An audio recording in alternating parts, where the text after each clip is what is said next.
Welcome to part 2 of 3 of Ontario's Entrepreneur Immigration Program. In this episode, I will take you through the step-by-step process of applying for this program, the timeline, and the cost involved. If you want to see the first video, I will put a link in the description and up here so you can watch the first video in which I shared the eligibility requirements. Also in part 3, I will share the detailed breakup of the scoring system for Ontario's Entrepreneur Immigration Program. If you're watching this video for the first time, my name is Rashid Ali. I'm a regulated Canadian immigration consultant from Canada, and through this channel, I share videos on Canadian immigration based on my knowledge, my experience, and my research, so you don't have to spend a lot of time trying to get this information from inauthentic sources. I share new videos every week. This video is episode 6 of the Business Immigration series, and next week I'll upload part 3 of Ontario's immigration program. So subscribe to the channel, click on the bell icon so you can be notified, and let's get started.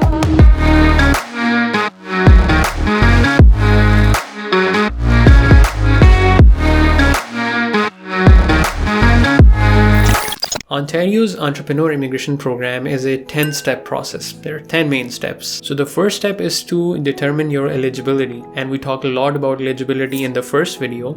But what I mean by that is, do you have the relevant full-time business ownership or management experience, at least 2 years in the last 5 years? Do you have the minimum net worth and minimum investment required to run your business in Canada for this program? Can you create at least 2 full-time jobs if your business is within GTA? And if it's outside GTA, can you create at least 1 full-time job? And all of these requirements will double if you're applying with a foreign national business partner. If you're buying an existing business in Ontario, did you make an exploratory visit within the last 12 months? That's mandatory. So the first thing is to look at the basic requirements. Are you able to fulfill those or not? Exploratory visit is very useful. Even if you're starting a new business, it'll be very important to do an exploratory visit because you'll have an idea of the business environment in Ontario. You'll be able to make different connections, meet up with different people, look at different business locations, and overall get an idea of the culture, the housing, the lifestyle in Ontario. It'll also be very good for your application to show that you were able to do this research and your due diligence later on. Also, if you're buying an existing business, there are some additional requirements that you need to fulfill. The first requirement is that the existing business that you're buying should have been owned by the same business owner for the last 60 months. At least for the last 60 months or 5 years before you buy that business from him. If that business changed owners within the last 5 years, that's ineligible. You can't buy that business and apply for Ontario's immigration program. Once you purchase that business, the ownership should be completely transferred to you or your business partners or any applicable third parties. The previous owner should not have any shares of that business anymore. The business that you're purchasing, it should not have been used by a previous applicant of Ontario's Entrepreneur Program. The goal is to avoid any investment schemes. So you should be the first person who's purchasing that business to apply for Ontario's immigration program. Also, you need to make sure you don't lay off any people, you retain the existing positions, and you create 2 additional jobs if this business is within GTA and 1 additional job if it's outside GTA. But these are additional jobs. You need to retain the previous jobs. Another very important aspect is you must demonstrate through your business plan that you intend to grow this business. If you're just buying a business and just holding on to it without showing significant growth, that won't work. You also need to prove that you will spend at least 10% of your investment towards growing this particular business. Now, there are some businesses which are ineligible for this program. So for example, if you're starting a business within GTA, you can't buy an existing franchise which is already operating in Ontario. If you're introducing a new foreign franchise in Ontario, for example, say if Floria Jeans is not operational in Ontario and you want to introduce it in Canada, you can do that. You can use that for your Ontario entrepreneur immigration application. But an existing franchise can be used. You can't use gas stations, tire recycling businesses, scrap metal recycling, pawnbrokers, bed and breakfast businesses, laundromats, holding companies, payday loan businesses. If you want to start a business outside of GTA, some of these businesses are still ineligible. For example, laundromats, scrap metal recycling, tire recycling, pawnbrokers, holding companies, payday loans, etc. You can't have these types of businesses outside of GTA. But if you want to buy an existing franchise, that's okay as long as it's outside of GTA. You can also have a gas station and bed and breakfast as long as it is outside of GTA. For example, tourism is a popular business in the Niagara region, and if you want to start a bed and breakfast over there, knock yourself out. The next step is to file the online expression of interest. In the first step, you just share your interest. You share basic information through an e-filing portal where you just tell the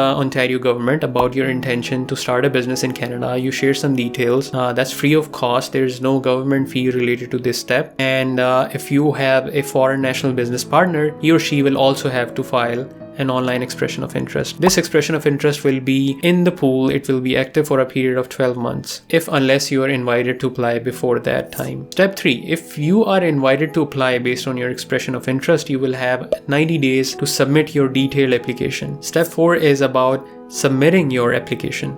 The application fee per applicant is 3,500 Canadian dollars. So if you have a partner, both of you will pay 3,500 Canadian dollars. There are some important documents required for this step, because obviously this is the main step where Ontario will gather all of the documents from you. And one of those documents is your net worth verification report.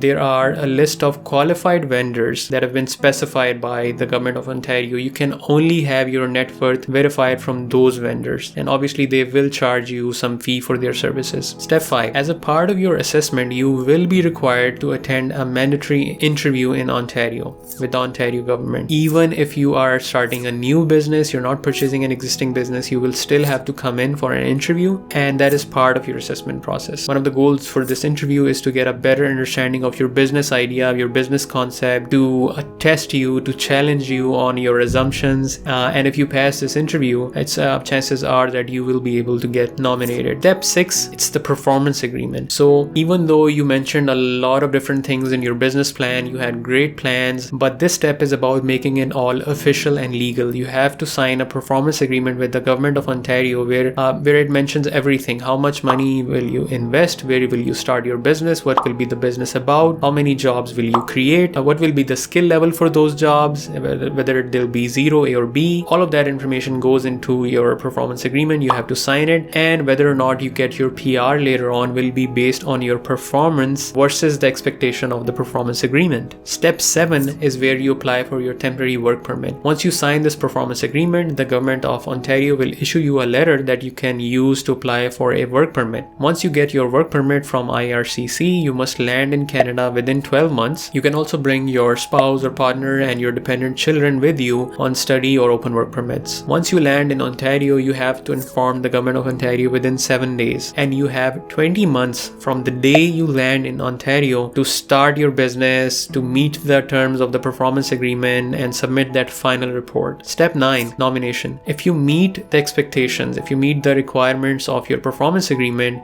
you will be nominated for PR. Step 10, the final step. Once you've been nominated by the province, you must apply for PR within 6 months. The PR processing can further take almost 2 years. And after applying for PR, the province still monitors you for a period of 36 months. So have a look at the timeline and the government fee involved for different steps of your Ontario Entrepreneur Immigration Program application. I also want to talk about monitoring and final report. The government of Ontario will ask you for regular reports, quarterly reports about your progress in your business. They might also visit your business site, like do an actual site visit to make sure that you are meeting the terms of the performance agreement. And after 20 months, you must submit a final report. That is the report which will demonstrate that you fulfilled all of your commitments. You employed, for example, at least 2 Canadian citizens or permanent residents for a period of at least 10 months before submitting your report. You were able to invest the amount of money that was required. You stayed in Ontario for at least 75% of the time. You managed your business actively. All of those things